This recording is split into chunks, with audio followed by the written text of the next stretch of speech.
Okay, I'm going to derive our equations of motion for when something's accelerating at a constant rate. It's a bit of a longer derivation, especially compared to the last one we did. I'm going to do it on the whiteboard for a little video clip here. You don't have to memorize the proof. I'll never ask you to do it on your own. At the end, I'll summarize it. You just need to be able to work with the equations that we'll come up with. When I'm all done, I'll summarize them. It shouldn't be overwhelming by the time I get it done. There's a lot going on to get there, but just play along, follow along till we get to the end and it'll clear up then.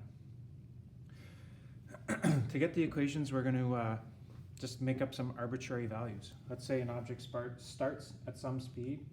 We'll call it v1. It's going to accelerate to another speed. We'll call that v2. Acceleration is going to be uniform. That means on the graph it's a straight line.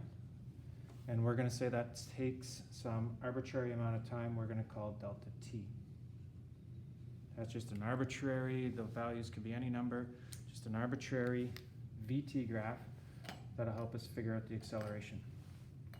Facts we know about vt graphs, one of them is the acceleration is equal to the slope.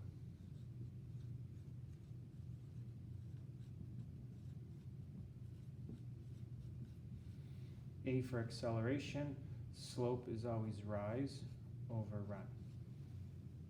If we look at the line we're looking at the slope of, we can shoot across here, that's our run. The run's going to be delta t.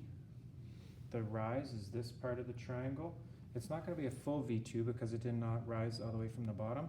It's going to be the difference between v2 and v1. So our acceleration becomes, the rise was v2 minus v1, and the run was delta t.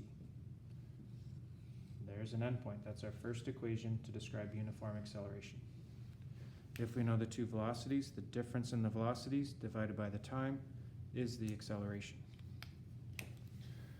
The other fact we know about velocity time graphs is the displacement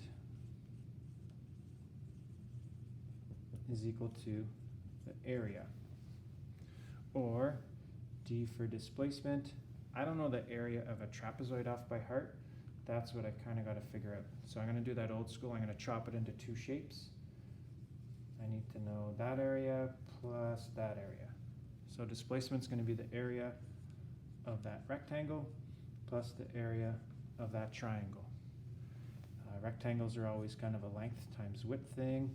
Triangles are always a 1/2 base times height kind of thing. So that means d equals, my rectangle is v1 by delta t. So v1 times delta t. My triangle, 1/2, the base is delta t, which was the run before, that'll come up later. And the height is the rise that we had before, the v2 minus v1. I can clean this up a little bit, distribute into the brackets, and I get d for displacement is v1 delta t plus, I get a 1/2, I'm just going to flip the v2 to the front, v2 delta t minus 1/2 v1 delta t. So I've just multiplied the v2 into both terms. I flipped the t and the v just to match the order of this first one. Now I can collect like terms. I got a v1t here and a negative 1/2 v1t over there. One full vt, take away half of vt, that means my displacement turns into 1/2 v1t plus 1/2 v2 delta t. Almost done. I can collect, common factor out of here. They both have a 1/2. They both have a delta t. When I factor those things out, I'm left with v1 plus v2. Just about done. I'm out of room, so I'm going to flip it up over here again. This equation we've got here isn't wrong. Displacement's 1/2 of t multiplied by v1 plus v2, but it's more commonly written this way. d equals v1 plus v2 all over 2 multiplied by t.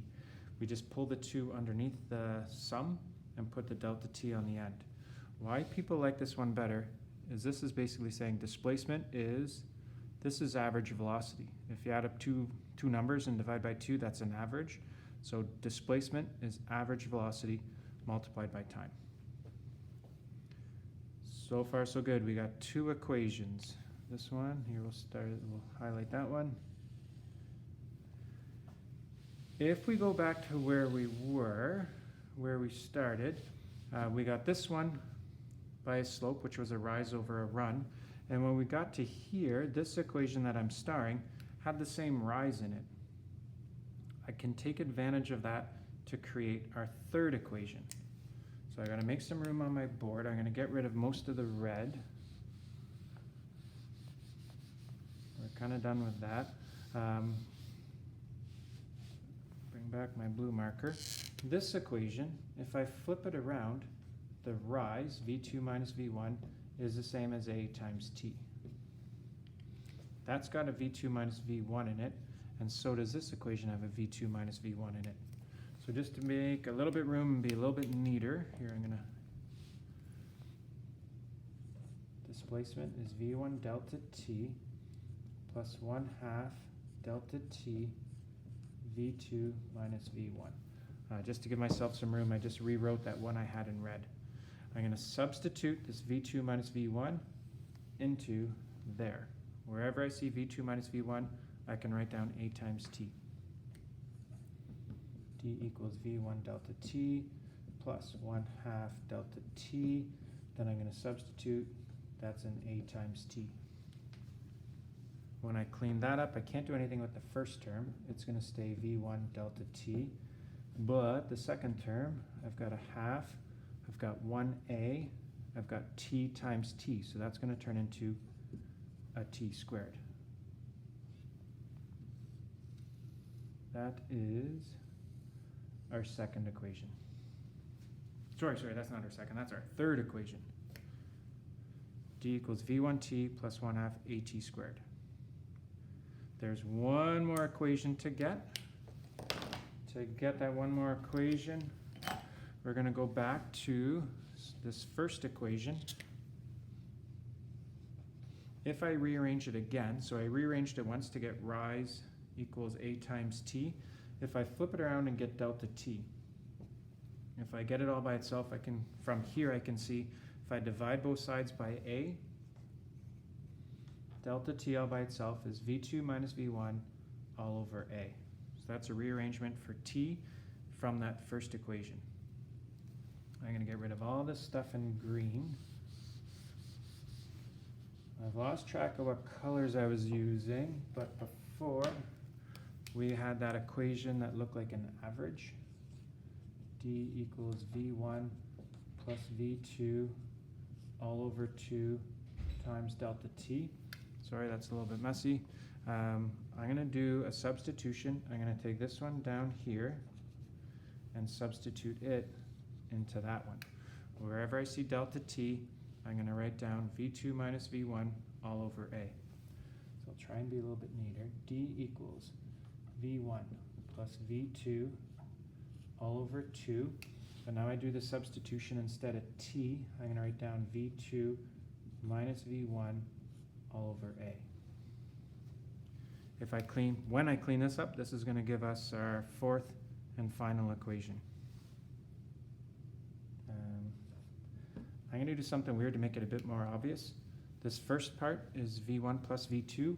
I'm going to switch the order on that and make it V2 plus V1. Just literally flip the order for the multiplication. The second one is V2 minus V1. The denominators combine, 2 times A. Almost out of room. I didn't plan this out as good. If I shoot this over here, hopefully it fits. The numerator here, this might look familiar. We often don't see it with V's and V2s and V1s. In math class, you learned it with A and B. But this is just the definition or the expansion. I don't know if that's the right word, but that's just difference of squares. So if I were to FOIL that out, I'm going to get a V2 squared and a V1 squared. I'm going to get a V2 V1 that's positive, a V2 V1 that's negative. Those are going to cancel out. So my last equation turns into V2 squared minus V1 squared all over 2A.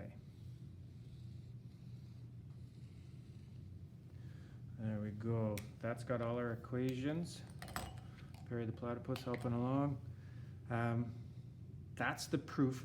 But now to make it really quick, give me a minute and we'll do a quick summary. I'm going to get rid of all this. And we'll practice with lots of examples so it becomes more obvious. You don't have to memorize the proof, you just have to be able to work with these end equations. Generally, when we look at acceleration, there's 5 variables or 5 parameters that are involved. The displacement, the first velocity, the second velocity, the acceleration, and the time. Those are our 5 different parameters. We've got 4 different equations. Not that the order is important, but this is where we got them. The first one was this one.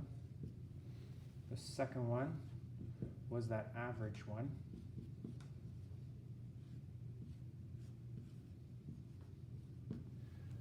The third one was the 1/2 AT squared equation. Oops.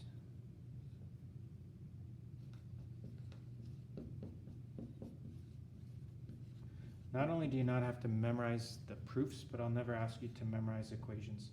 And then the last one was this weird difference of squares equation. There, hopefully you can see all those. If we compare these 4 equations to the 5 parameters that are given, that'll help us figure out what equation to use to solve our problems. If I give you a question that doesn't have a displacement in it, the object would move, it would have a value for the displacement, but if we don't care about the displacement, we're going to use this first equation. It's got an A, a V2, a V1, and a T. It doesn't have the letter D in it. It doesn't care about D. If you get a problem, and as you're solving it, you realize you don't need D, don't care about D, then use this first equation. Similarly, this second one here, a little messy. What's missing in this equation? It's got a D, it's got the 2 V's and a T. The second equation doesn't have acceleration in it. The object was accelerating, that's the whole point of it, but if we don't care about the acceleration value, we weren't given it, we weren't asked for it, we don't need it, then this equation here will help us solve the problem. In the same fashion, this equation down here doesn't care about V2. If we're not told V2, don't care about V2, then this 1/2 AT squared equation, that's the one we'll use for that. And finally, this last equation doesn't care about time. If you're given a problem and it tells you about the 2 velocities and an acceleration, asks you for a displacement, doesn't concern time at all, doesn't give you time, doesn't ask for time, then this equation will help you solve it. There's the proof.